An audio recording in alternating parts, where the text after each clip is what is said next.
La semana pasada estuvimos abordando el tema de la muerte. Hoy vamos a abordar el tema de la resurrección. ¿Qué nos tiene que decir la Biblia? ¿Qué nos tiene que decir Dios por medio de su palabra en cuanto a este tema? Bien, una de las referencias más antiguas en la Biblia, ¿verdad? Y de las personas que vivieron de más antigüedad en la Biblia en cuanto a manuscrito es el libro de Job.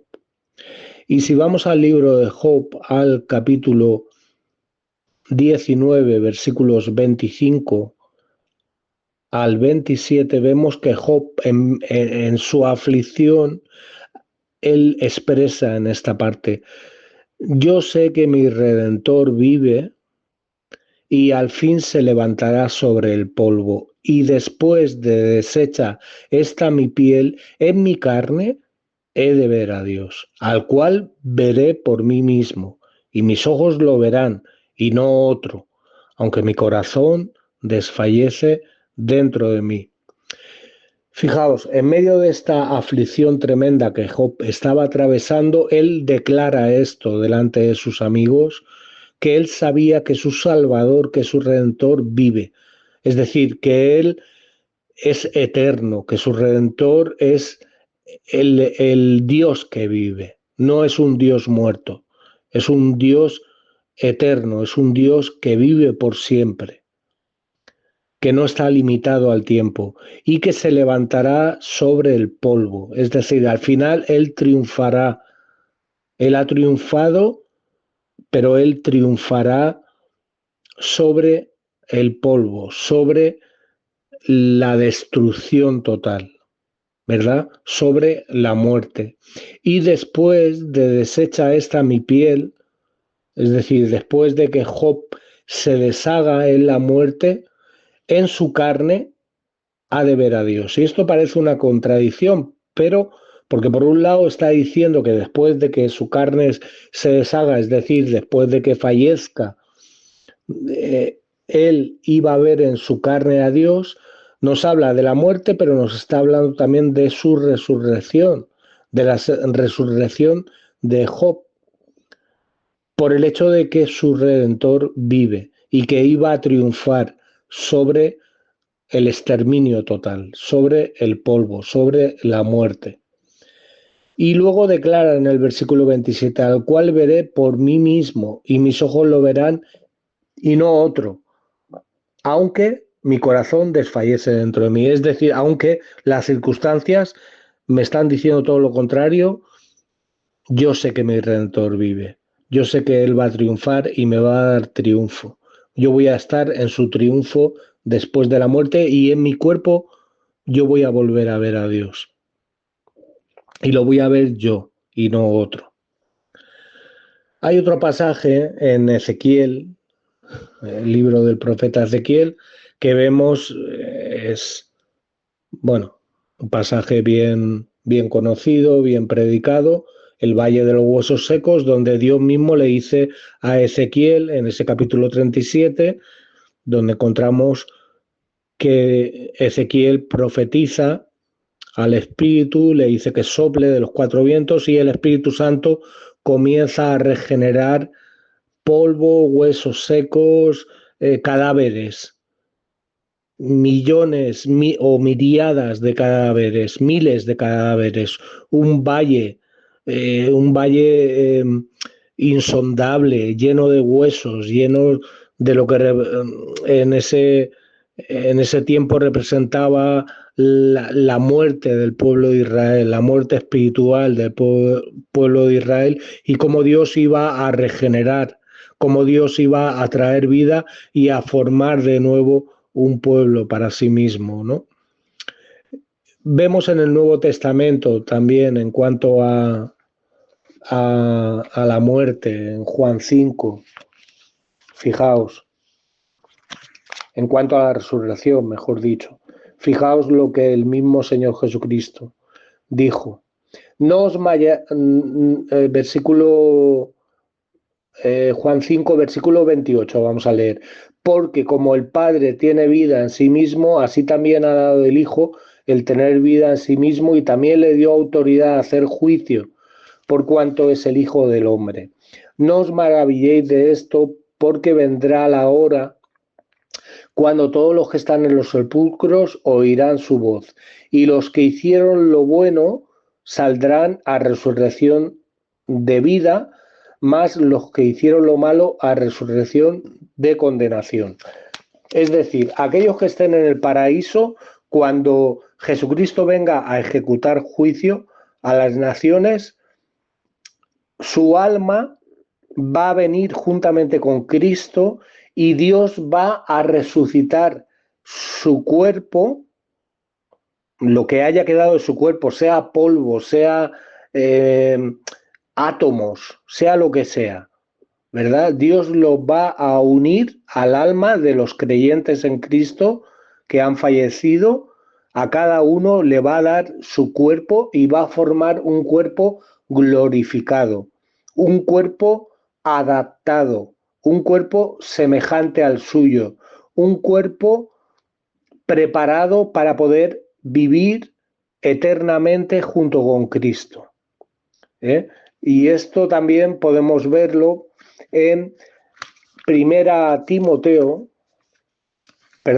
en Primera a Tesalonicenses, en el capítulo 4, cuando el mismo Pablo le dice a los tesalonicenses que no quiere que ignoren acerca de los que duermen, de los que han muerto, para que no se entristezcan, como la gente que no tiene esperanza en Dios, que no tiene fe en Dios, ¿verdad? Hace un contraste. Dice versículo 13 de este capítulo 4: no queremos, hermanos, que ignoréis acerca de los que han muerto, de los que duermen, para que no os entristezcáis como los otros, que no tienen esperanza. ¿Quiénes son esos otros? Los que no tienen fe en Dios, no tienen esperanza en Dios.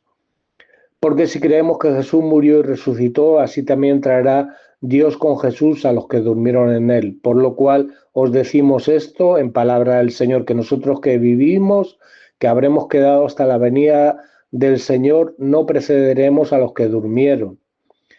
Porque el Señor mismo, con voz de mando, con voz de arcángel, con trompeta de Dios, descenderá del cielo, y los muertos en Cristo resucitarán primero. O sea, aquí Pablo está centrado en la iglesia, está centrado en los que mueren en Cristo. Luego nosotros, los que somos cristianos, los que hayamos quedado, los que a lo mejor estaremos vivos cuando el Señor Jesucristo venga a ejecutar juicio, seremos arrebatados juntamente con ellos en las nubes para recibir al Señor en el aire, y así estaremos siempre con el Señor. Es decir, cuando Jesucristo vuelva por segunda vez, traerá el alma de todos los redimidos para que se junten con ese cuerpo, con su cuerpo físico, pero glorificado, glorificado. Y bueno, tú puedes pensar, pero Edu, esto parece un lío. ¿Me lo puedes explicar mejor? Pues bueno, vamos a que la Biblia nos lo clarifique un poco mejor, ¿verdad? Porque quien mejor puede clarificarnos no es el predicador, es la Biblia. Y el predicador siempre tiene que estar bajo el paraguas de la Biblia, bajo la autoridad de la Biblia. Por tanto, ¿qué dice la Biblia de esto que parece un misterio? Bueno, en cuanto a la resurrección, el pasaje que más nos clarifica, no al 100%, pero sí nos da una idea más clara de lo que estamos desarrollando hoy, es Primera a los Corintios, capítulo 15.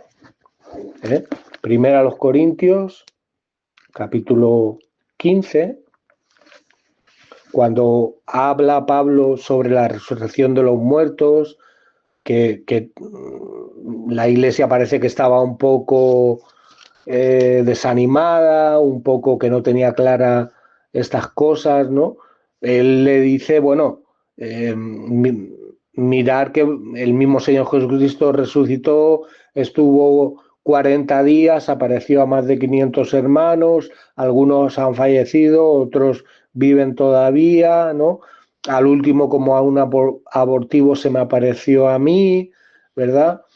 Si vamos leyendo todo este capítulo 15 y voy rápido para que no se nos haga espeso este tema, podemos ver cómo Pablo está diciendo, versículo 49, por ejemplo, y así como hemos traído la imagen del terrenal, traeremos también la imagen del celestial.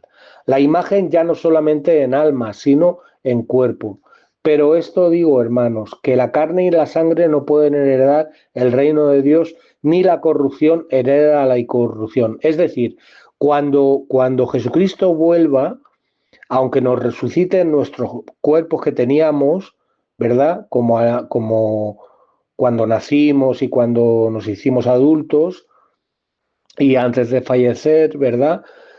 Él nos resucitará en ese cuerpo, pero luego nos transformará, porque dice versículo 51, he aquí os digo un misterio, no todos dormiremos, pero todos seremos transformados. ¿Por qué tenemos que ser transformados? Porque el versículo anterior aclara que la sangre y la carne no pueden heredar el reino de Dios. Es decir, aunque Dios nos resucite, aunque junte el alma de los redimidos con sus cuerpos correspondientes, ese cuerpo tiene que ser transformado. En un momento, versículo 52, en un abrir y cerrar de ojos, a la final trompeta, aquí nos habla de juicio, porque se tocará la trompeta y los muertos, la trompeta quiere decir que Dios congregará a los muertos, ¿verdad? Y los muertos serán resucitados incorruptibles y nosotros seremos transformados. La iglesia, los muertos en Cristo serán transformados. ¿Por qué Dios nos tiene que transformar? Porque es necesario que esto corruptible se vista de incorrupción. Es decir, es necesario que haya una metamorfosis en el cuerpo resucitado físico para que sea un cuerpo adaptado y apto para heredar el reino de Dios, junto con el alma, ¿verdad? Y esto mortal, para que esto corruptible se vista de incorrupción y esto mortal sea absorbido por la inmortalidad. Y cuando esto corruptible, versículo 54, se haya vestido de incorrupción y esto mortal se haya vestido de mortalidad, entonces se cumplirá la palabra que está escrita, sorbida en la muerte en victoria. ¿Dónde está, oh muerte, tu aguijón? ¿Dónde, oh sepulcro, tu victoria? Ya que el aguijón de la muerte es el pecado y el poder de pecado la ley. Mas gracia, versículo 57, gracias sean dadas a Dios que nos da la victoria por medio de nuestro Señor Jesucristo. Será la consumación final, queridos hermanos y hermanas. Cuando Dios resucite a los muertos en Cristo y transforme sus cuerpos mortales en cuerpos inmortales, semejantes al de Él, al del Señor Jesucristo resucitado, eh, eso será un cumplimiento de esta profecía antiguo testamentaria, ¿dónde está, oh sepulcro, tu victoria? O sea, Dios cumplirá ahí lo que Pablo, por ejemplo, enseñaba a los romanos, que ¿quién nos separará del amor de Cristo? ¿Verdad? Que somos más que vencedores, ¿eh? Que ni la muerte, ni la vida, ni ángeles, ni principados, ni potestades nos podrá separar de ese amor. Viviremos juntamente con Él con un cuerpo resucitado y glorificado, transformado, modificado, perfeccionado, ¿verdad? Y eso será precioso, queridos hermanos. ¿Y qué pasará con los que Dios resucite, pero que no hayan sido salvados por medio de la fe en Cristo? Pues en Apocalipsis nos lo aclara. Fijaos lo que pasará. Dice Apocalipsis 21, versículo... Bueno, vamos a leer. Vi un cielo nuevo, Apocalipsis 21, y una tierra nueva, porque el primer cielo y la primera tierra pasaron. Es decir, la tierra será regenerada, transformada, ¿verdad? No será como tal como la conocemos a día de hoy, ¿verdad? Ni los cielos tampoco. Y yo, Juan, vi la santa ciudad, es decir, la nueva Jerusalén, descender del cielo, el reino de los cielos, acercado, pero de una forma literal, dispuesta como una esposa ataviada para su marido. Oí una gran voz del cielo que decía: aquí el tabernáculo de Dios con los hombres, es decir, el lugar donde mora Dios, ¿verdad? El lugar santísimo con los hombres, ¿verdad? Y Él morará con ellos y ellos serán su pueblo y Dios mismo estará con ellos, ¿verdad? Como su Dios, enjugará Dios toda lágrima de los ojos de ellos. Ya no habrá muerte en este cumplimiento final, ¿verdad? De la victoria de Cristo. No habrá más llanto, ni clamor, ni dolor, porque las primeras cosas pasaron. Y el que estaba sentado en el trono dijo: he aquí, yo hago nuevas todas las cosas. Todo tiene que hacerlo nuevo Dios, todo lo hará nuevo Dios para aquellos que han muerto en fe en Cristo, para aquellos que han sido salvos en Cristo. He aquí, yo hago nuevas todas las cosas. Y me dijo: escribe, porque estas palabras son fieles y verdaderas. Y me dijo: hecho está, yo soy el alfa y el omega, el principio y el fin. Al que tuviere sed, yo le daré gratuitamente del agua de la vida. Fíjate, por eso tendremos vida y vida en abundancia. El que venciere heredará todas las cosas y yo seré su Dios y él será mi hijo. Pero los cobardes e incrédulos, es decir, la gente que no ha creído en Dios, que no ha nacido de nuevo por fe en Jesucristo, los abominables, homicidas, y mete todos aquellos que no han nacido de nuevo y mueren en esa condición, dice que los idólatras y todos los mentirosos tendrán su parte en el lago que arde con fuego y azufre. Esto es terrible, hermano. Por un lado será glorioso para nosotros, en cuerpos resucitados, en la misma presencia de Dios, disfrutando de este cielo nuevo y la tierra nueva que Dios hará. Por otro lado será tremendo, será algo brutal este destino final, ¿verdad? De aquellos que han muerto sin fe y sin esperanza en Dios. Pero esto es la justicia de Dios y esto es, por otro lado, también la misericordia de Dios.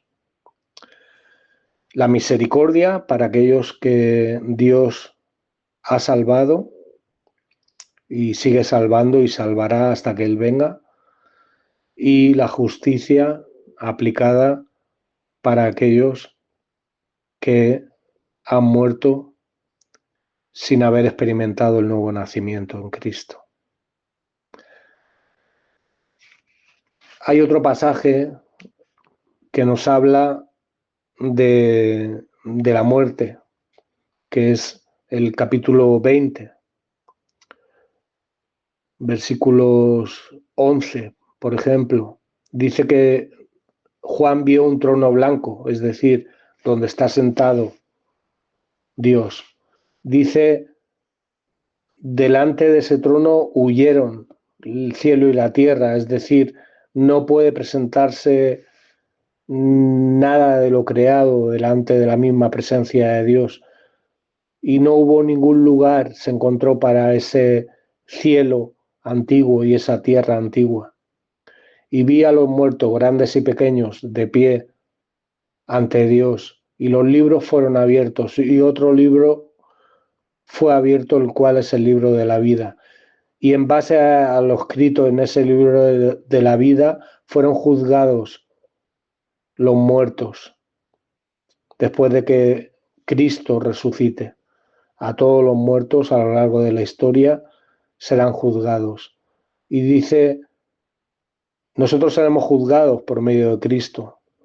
Esto lo dice la palabra, pero bueno.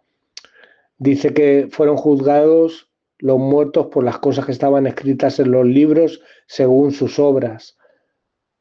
O sea, nosotros los cristianos, Dios nos juzgará por las obras de Cristo. A los no cristianos los juzgará por sus propias obras. Dice que el mar entregó los muertos que había en él y la muerte y el Hades entregaron los muertos que había en ellos.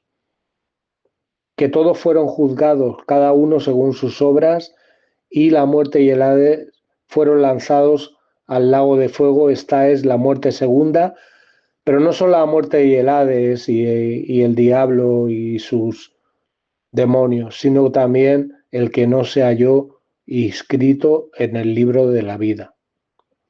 Y esto es la muerte segunda. Para nosotros solamente hay una muerte, el día que tú y yo fallezcamos, pero habrá una resurrección. Para los que mueren sin Cristo, habrá una segunda muerte, cuando Dios de nuevo resucite por medio de la obra de Cristo a todos los muertos, y se han juzgado todos los muertos, los que han muerto en Cristo y los que no han muerto en Cristo. Unos permanecerán en un lugar y otros permaneceremos en otro lugar. Y la pregunta que deberíamos hacernos y que deberíamos hacer a las personas cuando evangelizamos: ¿en qué lugar quieres estar un día? Porque ese día llegará. Un abrazo y que Dios os continúe bendiciendo.